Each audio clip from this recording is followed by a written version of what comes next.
Good morning. Oh my God, so good. It's red velvet coffee. I like it, my coffee really sweet. So today I want to talk about my personality of being a people pleaser. I've read a lot of trees recently, and it seemed to me that a lot of people that were drawing me trees were people pleasers. Now, what does that really mean? For me, it means that I don't like to make waves. I feel like if you want it and it's really important to you, I'll go along with it. It's not that important to me.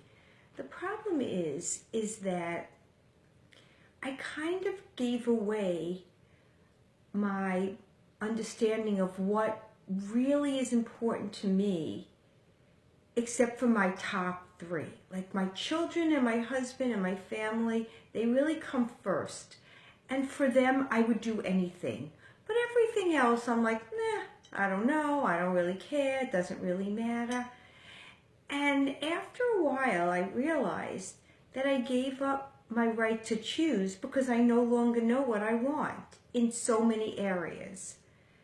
And as you get through different stages of your life, I think what's really important is that you decide what is really important again to you and what you want. And for so many questions, my answer is, I don't know. I don't know what this stage of my life in retirement looks like. I feel like sometimes if I'm in a restaurant and the waiter says to me, do you want mashed potatoes, french fries, or a salad? I don't even know what I want. And that seems so silly, but that's like one example of me losing that passion in me, that desire that I know what I want.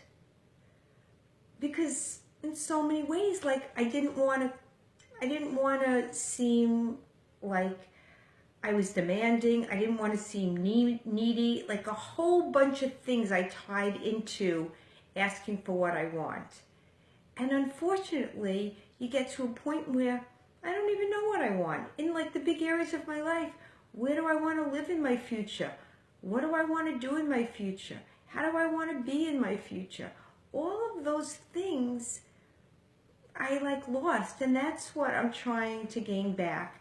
And if this relates to you, I hope you enjoyed this coffee time, because it's my favorite thing to do is have coffee. And before I go back on the subject of saying yes, I want to just say that if you would like to be on my coffee time and have the conversation with me and people can see you, by accident I figured out how to do that, so just instant message me and we could arrange for you to be on my coffee time with me, because that would be really fun. So let's get back. The three things that I decided that you need to remember before going into automatic yes or trying to please a lot of other people is, what is the cost of saying yes? Now, everybody knows that I use the metaphor of shopping to make decisions in many ways.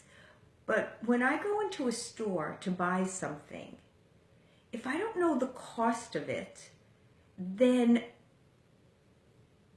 I don't know if I'm getting the right value for it. Sometimes I just go for the least expensive thing because I don't want to spend that much money. But I don't really ask myself, what is the real cost of this? And that question goes back to value, what do you need it for, self-worth. And I think it's a hard question to answer.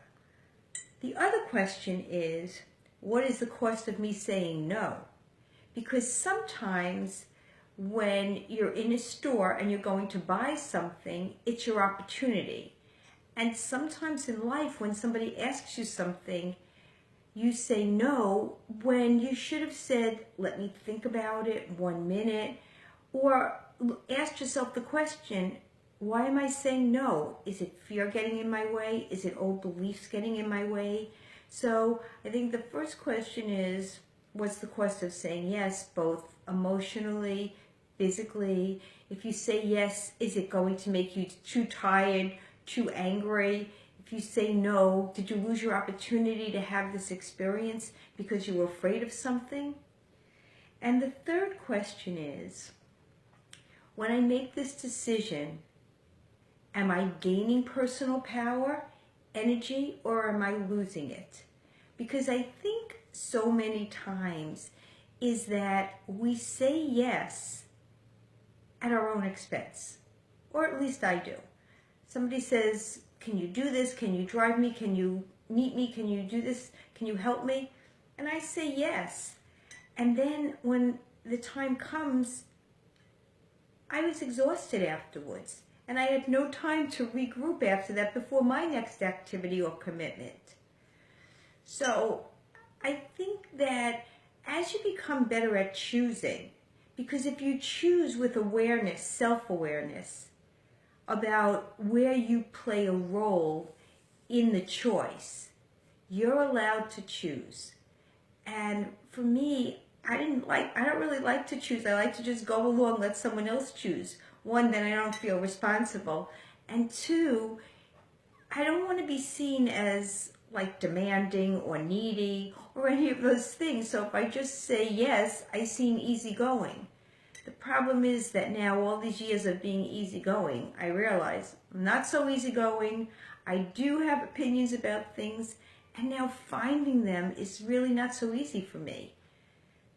I don't know if you could relate to this or not relate to this, but I decided that this week I'm really going to try to remember my 3 questions before I say automatically yes and commit to things that I really don't have time to do. And I'm going to try to pay attention to my choices, even though I still don't know if I want mashed potatoes, a salad, or French fries. I'm going to try to find out. I went to this movie this weekend, and I don't know whether I liked it or I didn't like it, and I don't want to say which one it is because I don't want to put my spin on it. But it did make me think. It made me think about my own personal power and what that means. And I realized that your personal power comes from the choices you make, and that's dependent on the beliefs that you have. I saw an interview on Saturday or Sunday with Tiger Woods, and basically what he said is, I have to learn how to replay the game of golf. And I thought about it for a really long time, and what I realized is that what he was really saying is he's in a different mindset now. And as we know, golf is a mental game. And he's in a different mindset right now. And he needs to replay, redevelop his skills playing golf in this new mindset. Years ago, he just blocked everybody out. He got this mindset in isolation. And now he realized that's not working for him at this stage in his life, and he had to get a new mindset. And I think that that's the way I feel in a lot of ways. Like my life was going along in one mindset, and I defined myself and motivated myself through my children, through my family, through my job. And now that all that is changing, I have to figure out how I'm going to live life in a new mindset that I need to develop. But the problem is I kind of got confused about what I want and what it looks like. And I don't really know who's mentoring me or how I'm going to figure this out. But that's why I'm having coffee with you. I hope that you write comments. It's so good. I really love doing this. Thanks for watching. I'll see you soon. Bye.